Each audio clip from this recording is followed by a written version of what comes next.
Hello दोस्तों, स्वागत है आपका हमारे इस चैनल स्टेनो महासागर में। 80 शब्द प्रति मिनट डिक्टेशन स्टार्ट।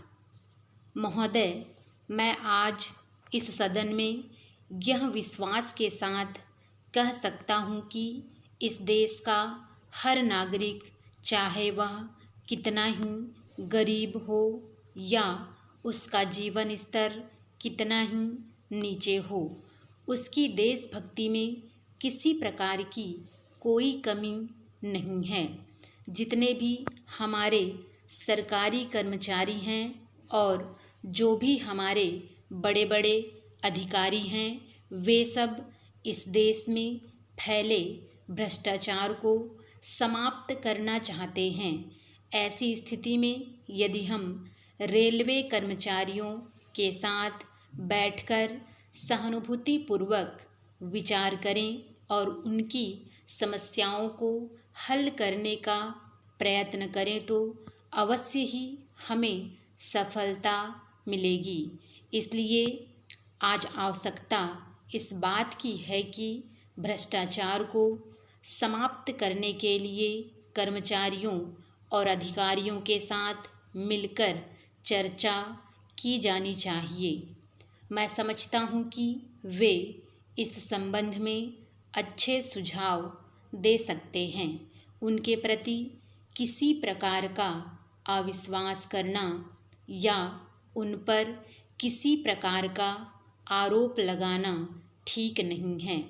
यदि भ्रष्टाचार को समाप्त करने के लिए यह प्रयोग किया जाए तो अवश्य ही इसमें हमें सफलता मिलेगी। रेलवे के अंदर कई लाख कर्मचारी काम करते हैं। मैं समझता हूँ कि हमारे देश में रेलवे का सबसे बड़ा विभाग है और सबसे बड़ा कारोबार भी है। यदि ये सारे के सारे लोग भ्रष्टाचार को समाप्त करने में लग जाएं तो कोई कारण नहीं है कि यह समस्या हल ना हो। यदि आप इन लोगों का सहयोग लेना चाहें तो लाखों की संख्या में आपको स्वयं सेवक भी मिल सकते हैं। आपको इस कार्य को करने के लिए अलग से संस्था बनाने की भी आवश्यकता नहीं है।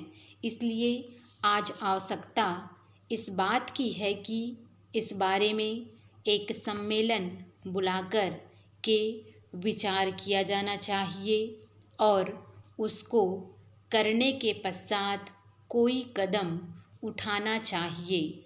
मैं समझता हूँ कि यदि हमारे रेल मंत्री महोदय भी रेलवे कर्मचारियों का सहयोग लें और उनका मार्गदर्शन प्राप्त करें तो हम इस समस्या को हल कर सकते हैं। सरकार को अपने कर्मचारियों के साथ कड़ा रुख नहीं अपनाना चाहिए।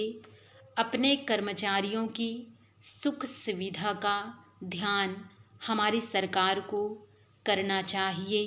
शायद यह शासन का नैतिक दायित्व भी है।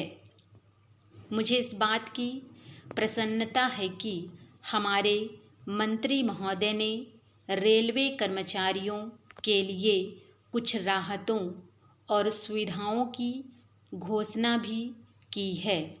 इन घोषणाओं से रेलवे कर्मचारियों को भी संतोष है। स्टॉप।